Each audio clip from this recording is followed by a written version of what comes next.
Daniel Mansfield lives in Sydney, Australia, and attends the Christadelphian Church or ecclesia at Punchbowl.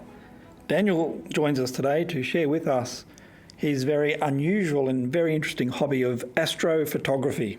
Astrophotography is obviously a visual hobby, but Daniel tells us a bit about it today, and I'll put a link in the description to Daniel's Instagram page where you can actually see some of the photography that Daniel has done.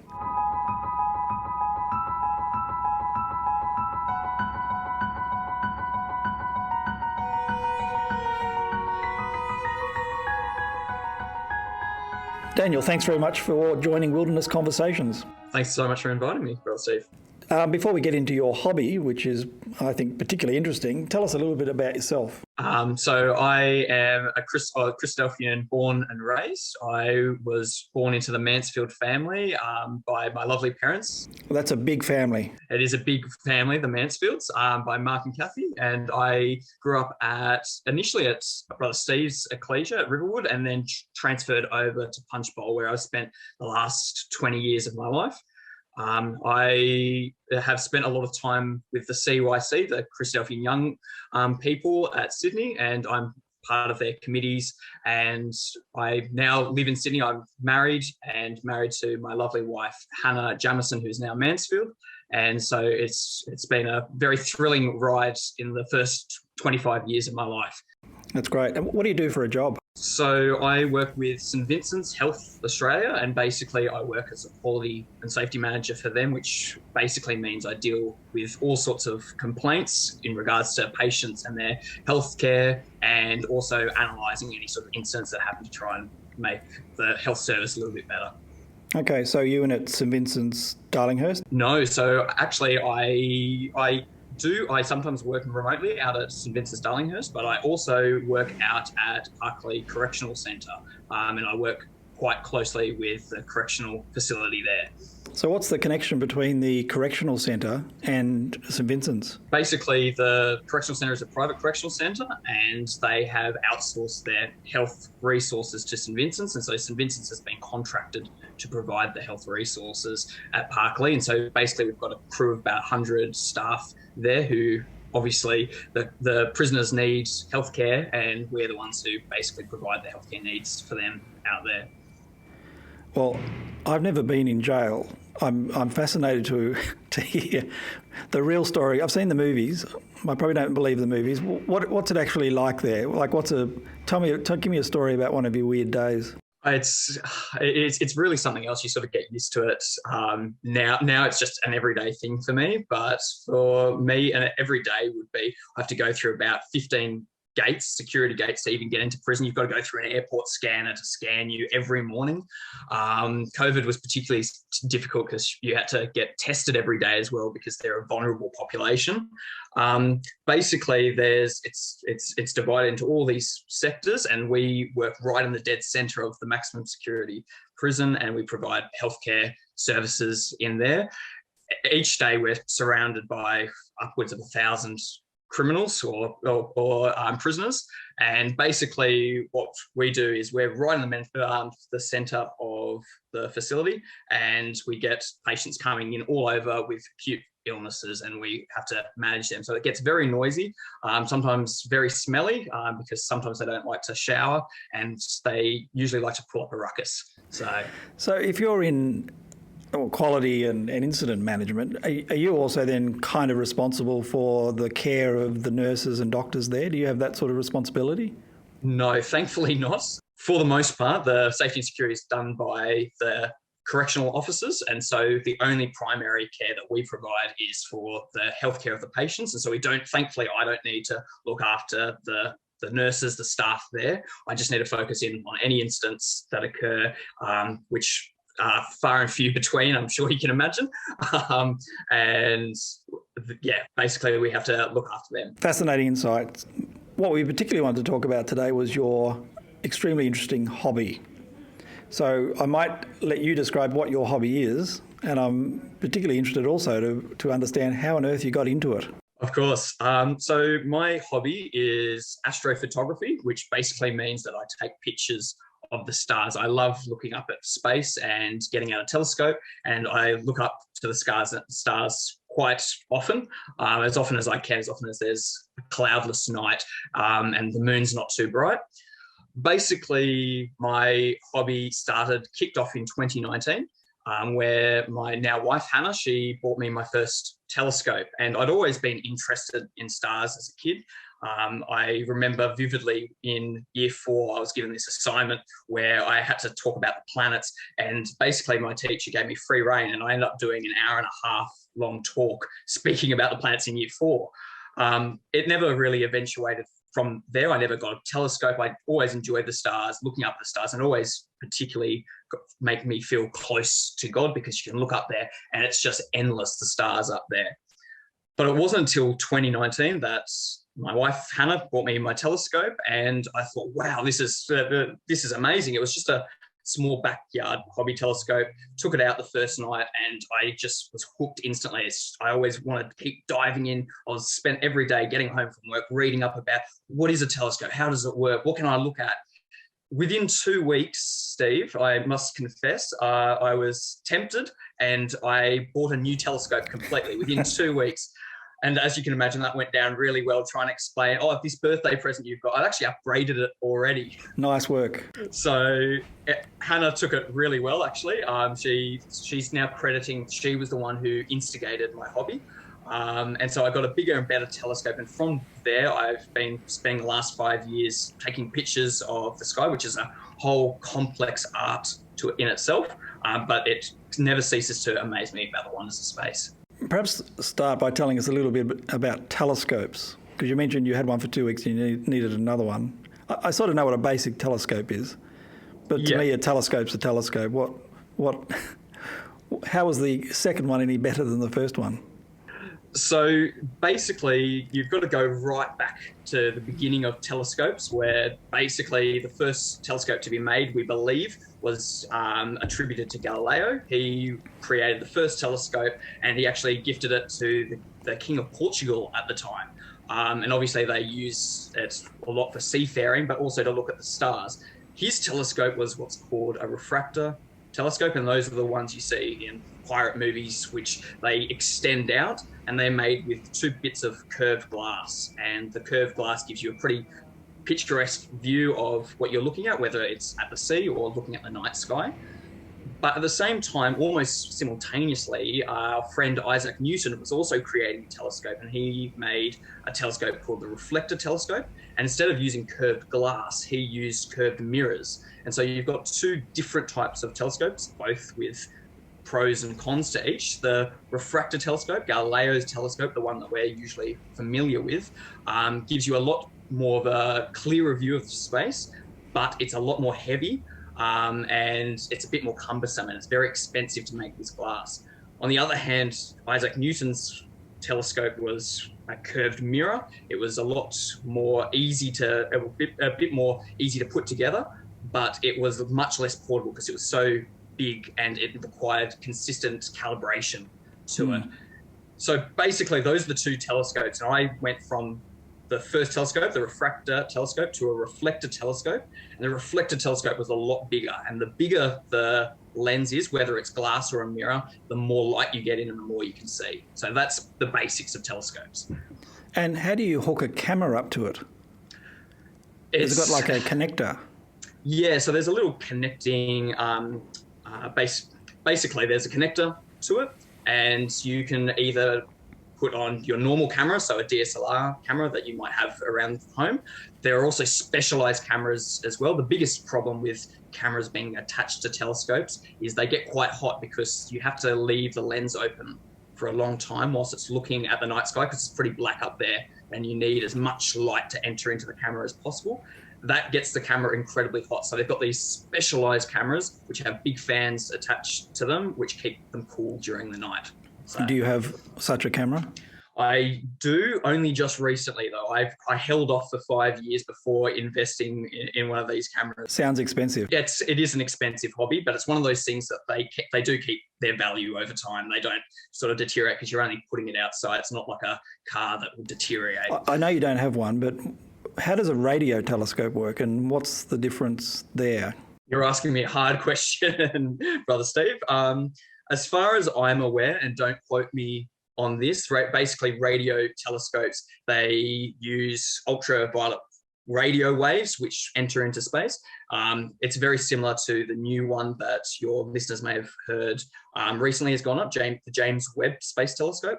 And that's a type of radio telescope which actually looks beyond the visible light that we can see and actually look into either the infrared or the ultraviolet spectrums of light. And basically it penetrates through the visible gas and can see what's behind the visible light that we can see. The telescope you just mentioned there that's recently gone up, I don't know much about it. Is it James Webb? The James Webb Space Telescope, yes. What is that doing, and what's the story with the Hubble telescope, which certainly everyone's heard of? Is that still around? Yeah, so the Hubble Space Telescope was the first space telescope that humanity sent up, and NASA sent that up in 1990. The issue with telescopes is that when we are looking up into the night sky, we've got a big cloudy haze that sort of blocks our view, and that's our atmosphere. It actually plays a big problem, and there's some nights, especially really windy nights, that I can go out there and basically everything looks like it's a fuzzy wave when you're looking up into space. That's how much the atmosphere does impact the telescope's view. In comparison, what the Hubble Space Telescope does, NASA thought, well, how are we going to beat this problem? Rather than getting bigger and bigger telescopes on Earth, let's send one up into space. And so in 1990, they did that. And so it's basically the size of a small truck, and it's about 13 meters. That's how big the lens is. And so up in space, we certainly have bigger ones on Earth, but that was the biggest that we could send up at the time. And so that Hubble Space Telescope just purely captures visible light, things that we can see. And so that's been operating for the last 30 years, and it's expected to last for another 10 years on top of that. And was that sent in a trajectory out of space, or is it actually revolving around the Earth? So the Hubble Space Telescope was sent straight up above us, and so it's about 550 k's above us at the moment, and it's rotating and orbiting around the Earth basically once every 90 minutes or so. And it's basically at the same trajectory as the International Space Station, and so you can actually see it with your telescope or your naked eye. You can actually see a little dot that moves across the sky if you're looking in the right place, of course. Why have they then sent up the James Webb telescope? The NASA and all the space agencies decided that the Hubble Space Telescope, since it's been up since 1990, that they've now got the technology and the funds, because it's not quite cheap sending this sort of stuff up into space. They've got the funds to basically replace it. And so they've created this James Webb Space Telescope, which is double the size and apparently double the accuracy of what the Hubble Space Telescope has. And instead of sending this one just above our atmosphere, they've sent this one well out into space. And it's basically at this one point which rotates around the Earth and the sun at the same time. It means it won't get lost. It won't just get shot out into space and we'll lose it forever. It's in this basically a gravitational well, which keeps it locked in place so that we can control it, make it look at whatever we want to look at. And that's been up for the last year or so, and they've been doing a whole bunch of calibrations. And you may have seen on the news in basically around June, July, they've actually submitted their first pictures, and they're really amazing and stunning works of art. Fascinating.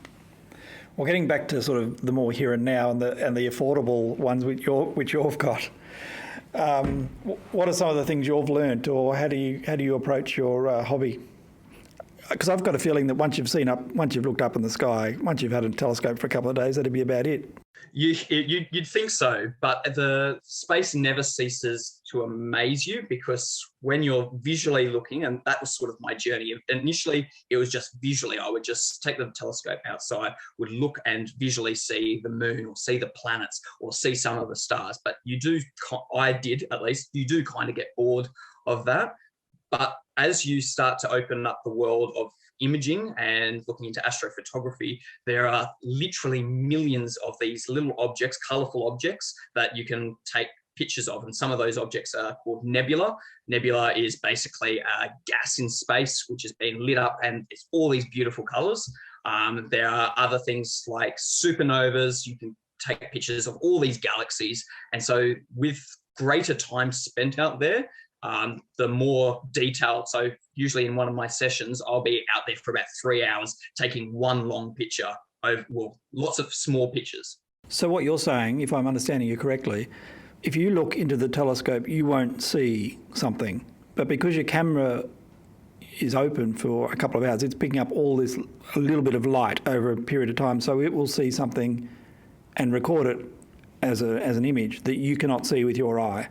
Exactly right. It's simply because our eyes just have limitations and we can't see everything. But that is the process of every night. Basically, I'll take a 3-minute picture outside, and then I'll take another 3-minute picture. I'll take 3 hours worth of 3-minute pictures and then basically stitch them all together. And through that, you can see on the black contrast of space with all these pixels lit up, it basically forms this amazing show or display of a galaxy or a deep sky object. Well, we've probably got the wrong medium, given that we're having a conversation that's audio, to be talking about what sounds like a very visual hobby. Yes. On the descriptor, I might put a link to some of your pictures, because I think you've put some of them online, have you not? I have, yes, on my Instagram, and I'm more than happy if any of your viewers, any of your listeners reach out. I'm more than happy to send some of my pictures and explain a little bit more in detail how this amazing hobby works. The other side of your hobby, of course, is the connection between what you're seeing on a daily basis or at night time with your understanding of the scriptures. How has that changed, or how have you developed your understanding of the scriptures during this hobby? I guess the biggest thing is the more I look up into space, the more I look at absolute wonder, because there, as you said, Steve, you would think that looking up there it's a limited view. You get bored of it really quickly. But the more you look up, the more you see. And it highlights to me how amazing our God is, how complex that he has made this whole universe, that it's bigger than just you and me. And yet he doesn't care about all this mighty creation that he's made. Sure, it's there to declare his glory, but his focus is looking at his word, looking at us, and sending his only begotten son to save us from our sins. And when we look at ourselves and how puny we are, that just really humbles me looking up at the night sky and helps me appreciate how amazing our God truly is. Some of the things in Scripture, of course, are related to the stars, the cosmos. One that comes to mind is the curliest of all, I think, is the Star of Bethlehem. Now, have you ever seen the Star of Bethlehem in your looking through telescopes? Personally, I have not. It seemed like it was only available to the wise men coming from Babylon. Very lucky for them. And they didn't even have a telescope after all. But the Star of Bethlehem is a really amazing part of Scripture, which has sort of baffled people for many years, trying to work out what was the Star of Bethlehem. And full disclaimer, there is no actual answer to that. We still don't know today what it was. And it could have been really anything. But I'll basically want to talk you through some of the possibilities of things that the Star of Bethlehem could be. And by process of elimination, we can get a pretty good idea what it could be. So the Star of Bethlehem, I might turn up Matthew chapter 2 and just read that out. Well, let me read it for you. My olive trees decided to do an upgrade. It's coming. Preparing your library. Okay, there we go. Okay, Matthew 2, verses 1 to 2. Now when Jesus was born in Bethlehem of Judea in the days of Herod the king, behold, there came wise men from the east to Jerusalem, saying, Where is he that is born King of the Jews? For we have seen his star in the east and have come to worship him. So from looking at Matthew 2, verse 2, it seems very clear that these wise men look up in the sky, they see a star, and they see that clearly that this is the sign that the Messiah, the Christ, who was promised long ago, has come. The question is, well, what is this star in the sky? The first thing is it couldn't be a shooting star, because a shooting star are these meteorites that come from space and they burn up within a couple of seconds and they don't reappear. And what we find is this star allows them to find Bethlehem and find exactly where Jesus was born. The second option could be that it could have been a supernova.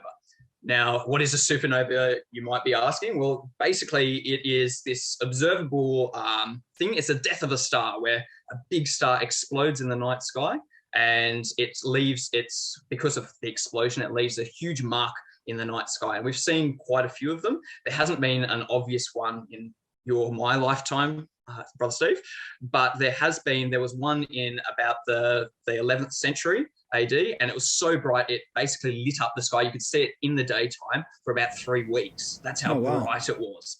And so initially you think, well, that could perhaps fit this because it was never seen again. It sort of appears out of nowhere and sort of disappears. The problem is that part of the supernova is locked in the night sky. And we'll have a talk about how stars work a little bit later, but the supernova would be locked in the night sky and wouldn't really lead you to a place because it rotates in the same trajectory as all the other stars. Another suggestion is it could have been a comet. Now, these comets are these little icy bodies in our solar system, and they basically, every now and then, there will be a comet, which is a big chunk of ice, which flies through, and as it gets closer to the sun, it will light up as it starts to melt, and it leaves these amazing long tails, and that's where you may have heard the Halley's Comet, the most famous comet of them all.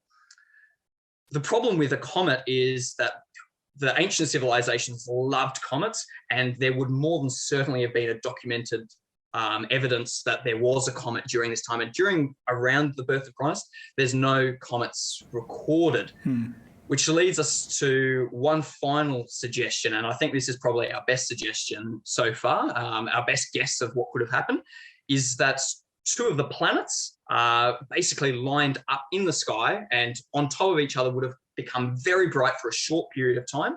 And because the planets are in our solar system, they move differently to the background of the stars in space. Just like the Earth orbits the sun, so too do these orbit, and so they can move at a different pace. Does that make sense? Yeah. That's why they used to call the planets the Wanderers, wasn't it? Exactly right. The word planet actually comes from the Greek term meaning wanderer, and they thought that back then, because they didn't have any telescope, they thought that there was these rebellious stars which were wandering against the night sky, and that's why they called them wanderers. And we might actually quickly jump to Jude, and we'll come back to Matthew 2. Jude paints this picture beautifully because in the book of Jude, he's talking and warning the believers about all these people who are to come in the future, these people who may take you away from the truth. And Jude takes this really interesting view and goes and gives the believers 4 different options or different metaphors of what the false believers would be like. So reading Jude 12 to 13, these are spots in your feasts of charity, when they feast with you, feeding themselves without fear. Clouds they are without water, carried about of winds, trees whose fruit wherein withereth, twice dead, plucked up by the roots, raging waves of the sea, foaming out their own shame, wandering stars, to whom is reserved the blackness of darkness forever. I've never thought of the planets in that context. So the question is, well then, why is Jude randomly referring to planets or these wandering stars here? And that's the question I asked myself looking when I was comparing basically my studies with the stars to this verse here. It seems like Jude is using these 4 symbols to explain to his readers that they're going to be false believers who are going to seem to come with promise, but yet don't fulfill with those promises. They lead you anything but goodness and truth. And so, for example, clouds without water. Imagine looking as a farmer and seeing these huge rolling thunderstorm clouds coming through. You've been through this drought and they produce no rain whatsoever. Trees, they're meant to provide fruit, but this fruit just absolutely withers away. And these raging, foaming waves, it looks like land. As you see the waves falling on the rocks, you think surely land is close, but in reality, the closer you get, the more perilous it gets. And that's what these believers were in Jude's day, towards the latter days. How has this got anything to do with planets? Well, one thing about the stars is that the ancient astronomers, they used them to direct themselves in the ocean. And what they would do is there's one star in the northern hemisphere called Polaris, and it's called the North Star because it is exactly where the North Pole should be, and it doesn't move. In the night sky, it will never move. It's always visible in the northern hemisphere. In the southern hemisphere, we don't have a South Star, but instead we have the Southern Cross, which points towards where south is. So for the Greeks, they would look at these stars and they'd be able to know exactly where they are. Problem with planets, they're these rebellious stars which are moving in opposition to the rest of the stars. And if you were to follow that bright star, which is, say, Jupiter, you'd get absolutely lost. Does that make sense? Totally. So that's the context of what Jude's talking about. He's talking about those that might lead the believers astray. Exactly right, because if you follow this planet, you might end up sailing your ship in circles and circles and circles. So going back then to Matthew 2, these planets or these wandering stars, sometimes they actually cross their course. And this is called what we call today a conjunction. And your listeners may have heard there's been a few conjunctions recently. They're actually quite rare. They don't happen all too often, only maybe a couple of times in one's lifetime. What does seem to appear, if you can use all this software and technology to calculate exactly back to the times of Jesus and with mathematical precision know exactly where stars and planets are meant to be. When you go back to 3 BC, when approximately around when Jesus was born, we find that Jupiter and Venus line up exactly on top of each other. And they're one of the two brightest objects in the night sky, and conjoining those two, it would have seen blazing glory coming out of the night sky. But it only happened right before dawn. It was on the August 17th, 3 BC. That's what we can calculate it to. And it would have happened at about 5 a.m. in the morning. So not many people would have seen it. Only those who are really up and watching the stars would have seen it. And that's why when you read in Matthew 2 verse 2, I always presumed they were saying, we saw this star when we were in the east. They say, we saw the star in the east, if that makes sense. So they saw it at the dawn sky. So you're suggesting, did they see the star when they were in the east and then said, right, now's the time to go to Jerusalem or Bethlehem? Exactly right. So it seems that they see this star, they think this is the sign, so they come to Jerusalem, and that's when they ask Herod, well, the sign has appeared in the sky. Where is the Messiah? And this is where it gets interesting, because you know how I was speaking about how rare these conjunctions are. 10 months later, the same conjunction happens again in approximately about June 17th, 2 BC, except this time it's not in the dawn sky, it's in the evening dusk sky. And so this is in the west. So they've come to Jerusalem. It seems they go down towards Bethlehem, and these stars would have appeared just out of nowhere, would have appeared so bright in the night sky. And it's the exact same star that they saw back in verse 2. If you read verse 9 of Matthew 2, it says, and lo, the star which they saw in the east went before them. It's as if this star has reappeared. And that's why that it seems that this directs them straight. As it starts to descend beneath the horizon, it seems to land exactly above where Jesus's birthplace would have been. But if there's a bright star in the sky, how do you, does not the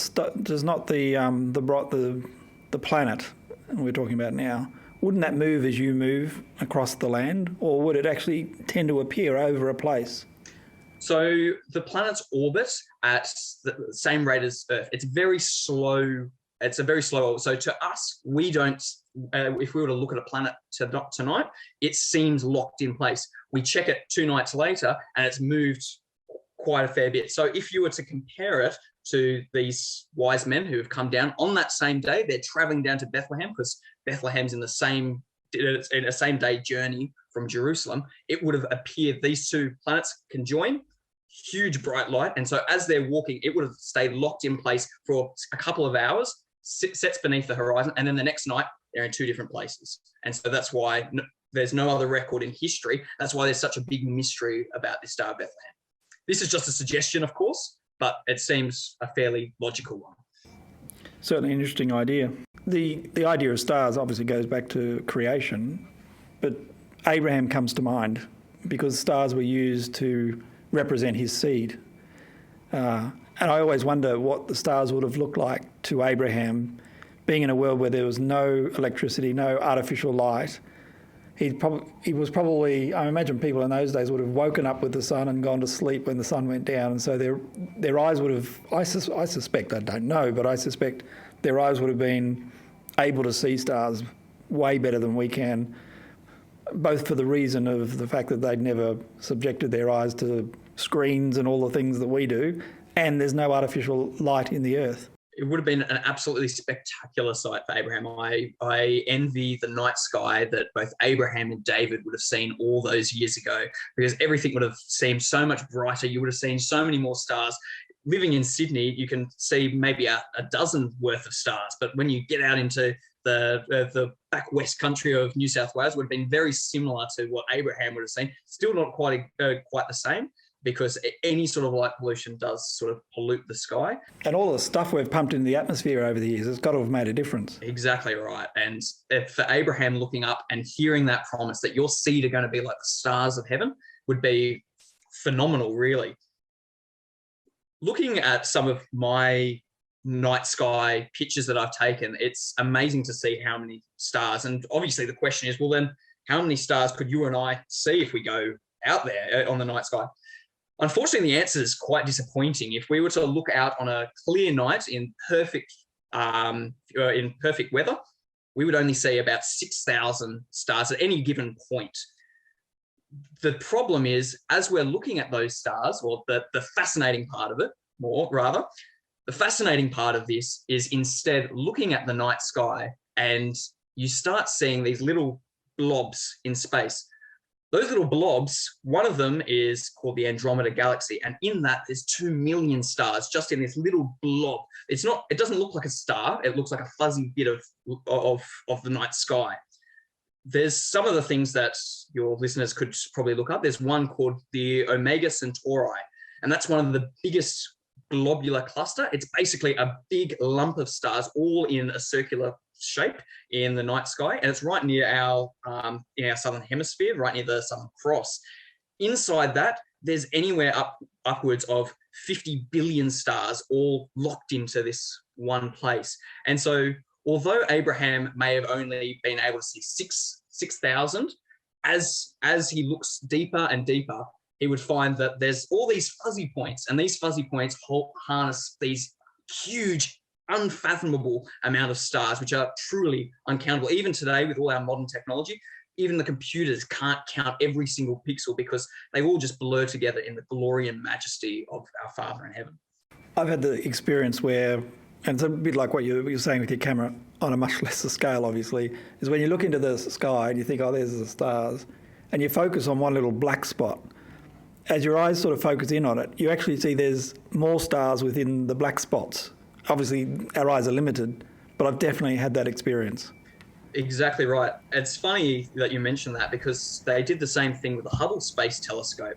I mentioned before that the Hubble Space Telescope got launched in 1990, 5 years in. So basically the way the Hubble Space Telescope works is people have to line up and submit their ideas to NASA, and NASA has to decide which scientist gets this telescope for 3 weeks or whatnot to do all their scientific research. And there's this big schedule where they all have to book in. One of the members on this panel in 1995 decided to instead pointing at anything specific, he said, I'm going to point it at the blackest point in the night sky. And that's produced one of the most famous pictures of Hubble. It's called the Hubble Ultra Deep Field View. And the darkest point, there was nothing there from any telescope. Even the telescopes on land couldn't see anything there. Hubble Space Telescope stares at it for a couple of weeks, for about 100 hours. And what you see there, and if your listeners look this up, there's all these galaxies. There's about 100 billion stars and 10,000 galaxies in this blackest point of space. And that's, the more you look, the more there is, Steve. It's unfathomable, isn't it? I think probably what comes to mind is Psalm 19 verse 1 there. The heavens declare the glory of God, and the firmament shows his handiwork. And that's what I love most about my hobby, looking up into the night sky. The more you look, the more you see, the more you appreciate how amazing our Father is. And it's infinite. Like the more that you look, you cannot see an end to it. Just like God himself, his power, his moral value, his understanding and his wisdom, that too is infinite. We stand in awe. It really is amazing. When you look at the Hebrew scriptures, there's a lot of reference to the heavens and earth and so on. Having a quick look through some of the references, it becomes obvious to me that a lot of the references, which people actually think are referring to the cosmos, the heavens. You know, it talks about the heavens and earth burning up, etc. There's a lot of references to heaven and earth, which, with an understanding of scriptures, are not talking about the literal stars. Having said that, though, there are references to the actual heavens, the stars. How would the Hebrews have understood the stars, you know, based on the creation record and so forth? I think that's the key. Going back to the creation record, Steve, if we go over to Genesis 1 and take a look at when God created the stars on the fourth day, Genesis 1, verse 14 to 19. I'll read it, and I'd love you to explain the light appearing on the first day and then the stars and so on. I'm sure you've got the answer on the fourth day. Okay, let me read Genesis 1, verse 14. And God said, "Let there be lights in the firmament of the heaven to divide the day from the night, and let them be for signs and for seasons and for days and years. And let them be for lights in the firmament of the heaven to give light upon the earth." And it was so.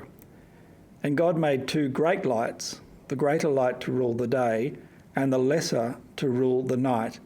He made the stars also, and God set them in the firmament of heaven to give light upon the earth, and to rule over the day and over the night, and to divide the light from the darkness. And God saw that it was good, and the evening and the morning were the fourth day.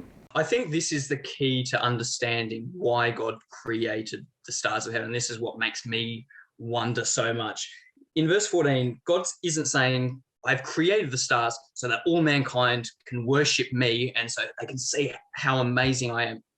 No, that's simply not the reason God creates it.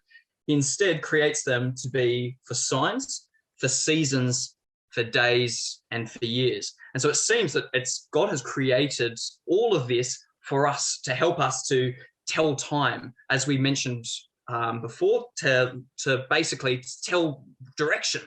And so God has created these luminous bodies in heaven for us. And so for the Hebrews, they would have looked up at the night sky and they would have been able to tell what time of year it was.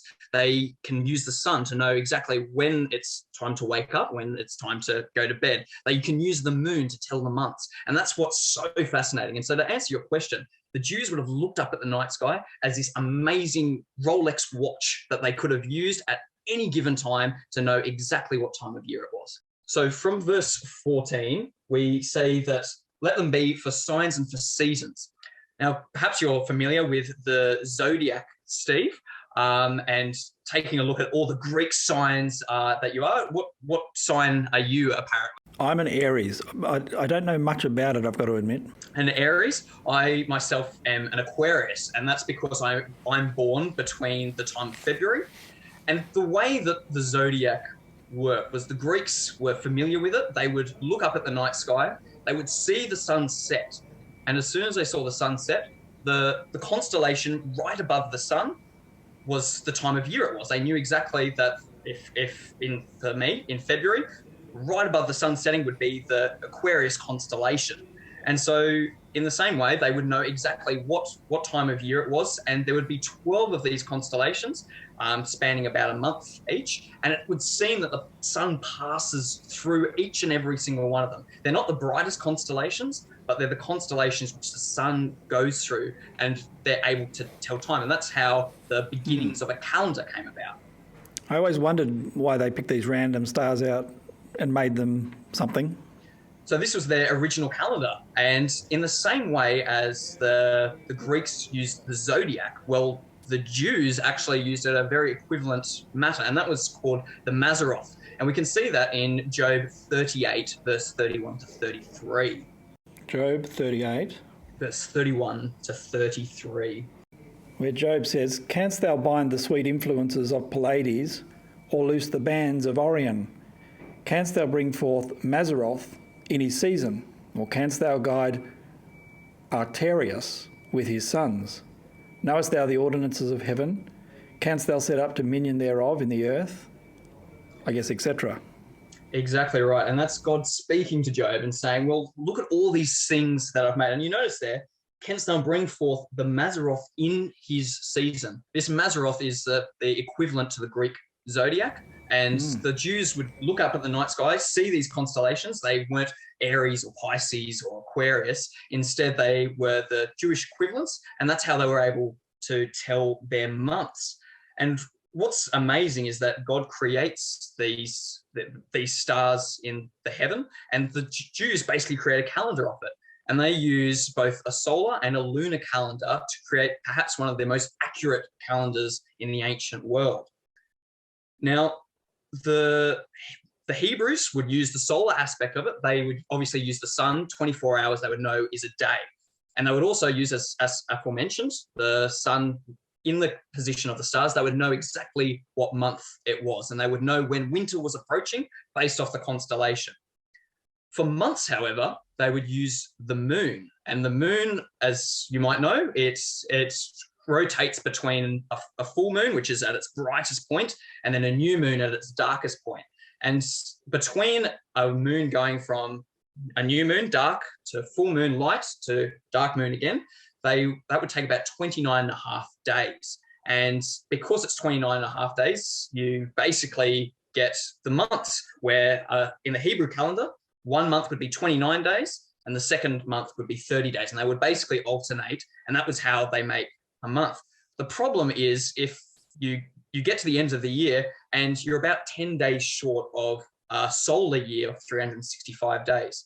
And for that reason, for civilizations or religions who use primarily the lunar calendar, we get a shorter year. And that's why Ramadan for Islam changes every single year. It gets shorter, it moves throughout the year. Problem is that wouldn't work for the Jews because God has instructed that they keep Passover on the 14th day of Abib. And it's a bit hard to keep Passover on the 14th day of Abib when there's no lambs in the middle of winter. And so they've got to keep the exact time to know exactly when spring is going to occur, if that makes sense. Yeah. And so in the same way, they would add, instead of leap years, they would add leap months. And so every 3 or 4 years, they had an accurate way of telling it, but it would be about 3 or 4 years. Officially, it's 7 times every 19 years, and there's a 19-year cycle of the moon. There would be 7 years where they would add an entire month. And that's where we get in verse 31 this idea of Pleiades. Pleiades is another star constellation, but it's not one of the official constellations that help us tell time because the sun doesn't go through it. Pleiades is actually the Subaru symbol. So if you have a Subaru or you've seen a Subaru, that their symbol is based off the 7 stars of the Pleiades. Now, the Pleiades, what would happen is the Babylonians and the Israelites would look at Pleiades, and at a certain time of year, if the Pleiades weren't all in a line, so they rotate across the earth, and if they weren't all perpendicular, they would know that we've lost too much time, we need to add in a new month. And so that's how they would know. And so they would add a completely new month in to backdate all that time. That's how they didn't keep going backwards in time. So Pleiades was a term which was known obviously by Job, who we think was actually one of the earlier books of the scriptures. Exactly right. For Job, he wouldn't have known it as Pleiades. It seems like the translators has put it in for us from the Hebrew equivalent. I'm not sure what that Hebrew equivalent is, but it's identified because it's really easy identified because it's 7 stars and it's called the 7 sisters. And that's how they can easily identify it. And the same with Orion as well. Okay, yes. So the original Hebrew just means a cluster of stars. Yes, exactly right. And it seems more than likely it was Pleiades. And the same with Orion. The Orion is a big constellation, a really bright constellation we can see in our southern skies as well. Job would have seen it, and the ancient Jews would have actually looked up, and for Orion, they thought that was a big angel in the sky. That's how they viewed that constellation. So in regards to all of that, it's amazing to see that God puts all these structures and rules in place and that the Jews were able to easily read them and be able to apply them to everyday life. They didn't use them like some of the people do today and think that because a certain star is bright that there must be certain doom upon the land. They looked at it from a very practical sense. And one interesting thing that I found is actually the Jewish people see themselves as a reflection of the moon. They see, especially coming out of Egypt, the Egyptians would worship the sun, and the sun was their biggest god. And so coming out of Egypt, the Jews really related to this idea of the moon, because just like the Jewish people, or just like us, the moon waxes and wanes. It comes into full glory and then wanes away. It's sort of very much like human nature. And more so, the Jews, seeing themselves as the moon, recognize that the moon reflects the glory of the sun, which is truly God, as we see in Psalm 84, which is our Lord, our God, is a sun and shield. So that's just another little fun fact about Jews and looking up at the night sky. And of course, it probably actually goes a long way to explain the riddle of day 1 and day 4, isn't it? And with that, and we don't really have time to get into Genesis 1, obviously. It's a massive subject, but just making the observation between the two Hebrew words that are the word created, which is bara, and the word made, which is asa, like those two different words. And it seems to me that day 4 was really about God appointing those objects that, in my opinion anyway, I know not everyone agrees with this, depending on your view on sort of young Earth, old Earth, etc., but was really God's expression of the appointment of the stars for those roles that you've just explained. Exactly right. Another beautiful thing about the Genesis 1 account is that day 4, we get all the stars made. And it's amazing that God spends 66 books of the Bible, and amongst those 66 books and about 31,000 verses, he spends 5 verses on the creation of all the solar system, and then just 5 words to the creation of all the stars and galaxies. And he made the stars also. And it's just, it blows my mind to think that God doesn't think much of all of this. As amazing as I look at it and look at the stars and take pictures of them, God's basically saying, well, it's not much to me. It's really, I care about you, humanity. I care about you, and I want something from you, because these stars can't provide any glory for me. They can provide light, sure. They can't provide the glory of my character. And that's what I love most about it. The world's greatest understatement. Exactly. One of the other references in the scripture to stars is the morning star. What was the morning star? The morning star is referred to in Isaiah 14, verse 12. It's also referenced in Revelation, where Jesus Christ himself refers to himself as the morning star. Yep. This morning star is a reference to the planet Venus. And basically, we were speaking before about how planets move across the sky, and they move in contrast to the stars in different ways. Venus is particularly unique because it's the second planet from the sun. And because of that, it has a much shorter orbit than what the Earth does. And what that means is that it will only appear either in the morning or in the evening, because it lives closer to the sun. And so, especially for the ancients, they would see this bright star which would appear and then disappear and then appear on the other side of the world and in the morning. And so for them, they would call it this mystery, or this morning star. And it is the brightest object other than the sun and moon in our night sky. The third is Venus. And I think what really describes this is Isaiah 14, verse 12. So let's go over to Isaiah 14, verse 12, because this is a fascinating part of Scripture. Well, let me read that. Isaiah 14, verse 12. How art thou fallen from heaven, O Lucifer, son of the morning? How art thou cut down to the ground, which did weaken the nations? For thou hast said in thy heart, I will ascend to heaven, I will exalt my throne above the stars of God, I will sit upon the mount of congregation in the sides of the north, I will ascend above the clouds and be like the Most High, etc.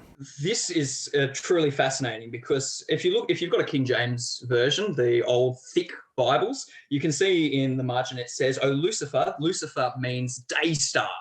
And first principle sort of thing, obviously Isaiah 14, in the context of it, is talking about Babylon. You can see that in Isaiah 14, verse 4, that thou shalt take up this proverb against the king of Babylon. So this is all a symbol of the king of Babylon. That's who Lucifer is being identified or compared to. So this Lucifer, or this day star, seems to come up, and he's in complete objection to the rest of the stars. That's why it says in verse 13, "For thou hast said in your heart, I will ascend into heaven, and I'll exalt my throne above the stars of God." And it's really interesting, because that's exactly what we find Babylon doing in respect of Nebuchadnezzar. He decided to turn his back completely against God in Daniel 4. He says, it's my doing. I was the one who did this, and completely turned against the Creator. Now, this is a little bit of a theory of mine. There's no locking in Scripture, but it seems to make sense. The most interesting part, as I said, about Venus is that it is one of the first stars to rise when it's located on the eastern heaven for us. It's the first star to rise because it's the first to appear. It is so bright when dusk is, or when the morning is coming, it's the last star to leave, and it's the first star to appear in the dusk sky. In the same way, Babylon is also the first and the last nation to appear and disappear. You've got Babel in Genesis, and for the Tower of Babel, and we see in Revelation 17, it's also the last star or the last city or civilization to stand in opposition against God. Interesting. And so in the same way, if you look at the night sky, this bright star Venus, or this bright planet Venus, is against the rest of the stars. And as the dawn comes closer, or as the return of Christ, if you like, in symbol, as the dawn comes closer, all the other stars sort of fade into existence as the glory of the light comes. The last object in the night sky who declares and tries to shine up against the sun is always Venus. And that's why Babylon is compared to Venus here. Against that night sky, it seems so bright, but when the morning comes, it is faded away into obscurity. And what an apt description of our Lord when he returns. Exactly right. Daniel, thanks so much for sharing your hobby with us on Wilderness Conversations. Thank you so much.